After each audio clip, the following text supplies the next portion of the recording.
নমস্কাৰ প্ৰিয় বন্ধুসকল, অন্য এটি ভিডিঅ'লৈ স্বাগতম জনাইছোঁ। আজি এখন অ'ৰা লৈ আহিছোঁ, SX মডেল, আপোনাৰ 2020 চনৰ গাড়ী। খুব ধুনীয়া কণ্ডিশ্যনত আছে, কোনো এক্সিডেণ্টেল ইছ্যু নাই, কোনো ডেণ্টিং পেইণ্টিং নাই। যদি আপোনাৰ দাম দৰ মিলি যায়, ডিছপ্লেত আহি থকা নম্বৰটোক কণ্টেক্ট কৰিব। খুব ভাল কণ্ডিশ্যনত থকা গাড়ী, কৰাব লগা কাম নাই গাড়ীখনত। মই ফুল ডিটেইলছ দি আছোঁ, ভিডিঅ'টো শেষলৈকে চাই থাকিব। আপোনাৰ গাড়ী গুৱাহাটী ৰেজিষ্ট্ৰেশ্যন হয়, AS01EK0244 নম্বৰ, অ'ৰা SX মডেল হয় এইখন। খুব ভাল কণ্ডিশ্যনত আছে, ক'তো ডেণ্টিং পেইণ্টিং নাই, চাব পাৰে আপুনি। কৰাব লগা কাম নাই গাড়ীখনত। গাড়ীখন বহুত ধুনীয়া হৈ আছে, ধুনীয়া কণ্ডিশ্যনত থকা গাড়ী। মই ফুল ডিটেইলছ দি আছোঁ, শেষলৈকে চাই থাকিব। এই টায়াৰ কণ্ডিশ্যন চাব পাৰে, গোটেইকেইটাই 90% আছে। এলো আছে, ডায়মণ্ড কাট এলো লাগি আছে গোটেইকেইটাই SX মডেলত। বাকী মই আপোনাক দৰ্জা চিলকেইটা দেখাই দি আছোঁ, চাই ল'ব। এইখন ৰাইট চাইডৰ ফ্ৰণ্টৰ হয়, ফুল চিল আছে গাড়ী, কোনো এক্সিডেণ্টেল ইছ্যু নাই। আপোনাৰ ৰাইট চাইডৰ পিছৰখনো চাব পাৰে, এইবিলাক কোম্পানীৰ চিল হয়, কোনো এক্সিডেণ্টেল ইছ্যু নাই। আপুনি ডিকিটো চাই ল'ব, মই ডিকিটো দেখাই দি আছোঁ। এইবিলাক সম্পূৰ্ণ চিল আছে, কোনো এক্সিডেণ্টেল ইছ্যু নাই, কোনো ডেণ্টিং পেইণ্টিং নাই গাড়ী। খুবেই ধুনীয়া কণ্ডিশ্যনত থকা। আপোনাৰ স্পেয়াৰ টায়াৰটো চাই ল'ব পাৰে, দেখাই দি আছোঁ। ডিকিও যথেষ্ট আহল বহল। স্পেয়াৰ টায়াৰ আনটাচ হৈ আছে, স্পেয়াৰ টায়াৰ লগোৱা নাই আজিলৈকে। বাকী আপুনি লেফ্ট চাইডৰ পিছৰ দৰ্জাখনৰ চিলটো চাই ল'ব। এইবিলাক কোম্পানীৰ চিল হয়, কোনো এক্সিডেণ্টেল ইছ্যু নাই। লেফ্ট চাইডৰ ফ্ৰণ্টৰখনৰ চিলটো চাই ল'ব।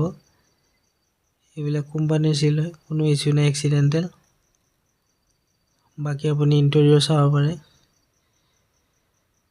আপোনাৰ SX মডেল হয় এইখন। আপোনাৰ এণ্ড্ৰইড বেক কেমেৰা লাগি আছে, AC কেইটা ধুনীয়া কাম কৰি আছে, গাড়ী মেনুৱেল হয়। ইণ্টেৰিয়ৰ ধুনীয়া নিট এণ্ড ক্লিন হৈ আছে, চিট কভাৰো ধুনীয়া হৈ আছে, লৈ সলাব নালাগে। পিছৰ ফালে চাব পাৰে।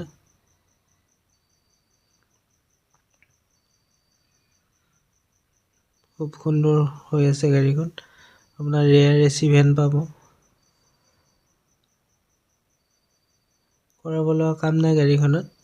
আৰু গাড়ীৰ ৰানিং হৈছে আপোনাৰ 68,260 কিলোমিটাৰ। পুছ বুটাম ষ্টাৰ্ট হয়, আপোনাৰ এয়াৰবেগ দুটা পাব, ষ্টাৰিঙত এটা, ডেছবৰ্ডত এটা আছে। বাকী এণ্ড্ৰইড বেক কেমেৰাও ধুনীয়া কাম কৰি আছে, AC হিটাৰো কাম কৰি আছে ধুনীয়াকৈ। মই আপোনাক ইঞ্জিনটো দেখাই দি আছোঁ, চাই ল'ব। ইঞ্জিনটো চোৱাৰ আগত বনেটৰ চিলটো চাই লওক। এইবিলাক কোম্পানীৰ চিল হয়, কোনো ইছ্যু নাই গাড়ীখনত, কৰাব লগা কাম নাই। আৰু ফ্ৰণ্টটো চাই ল'ব পাৰে, এইবিলাক চিল আছে। আৰু ইঞ্জিনৰো একো কাম হোৱা নাই আজিলৈকে, ইঞ্জিনৰ কোনো লিকেজ নাই। আপুনি ইঞ্জিন গিয়াৰ বক্সৰ আপুনি ৱাৰেণ্টি পাই যাব 6 মাহৰ। বাকী আপোনাক মই তলৰ ফালৰ পৰা দেখাই দি আছোঁ, কিবা লিকেজ আছে নেকি চাই ল'ব পাৰে, কোনো লিকেজ চিকেজ নাই, বহুতেই ধুনীয়া হৈ আছে। আৰু যদি আপুনি এখন ৰিফাইনেন্স কৰি ল'ব বিচাৰে, আমাৰ অল অসম ৰিফাইনেন্স হৈ যায়।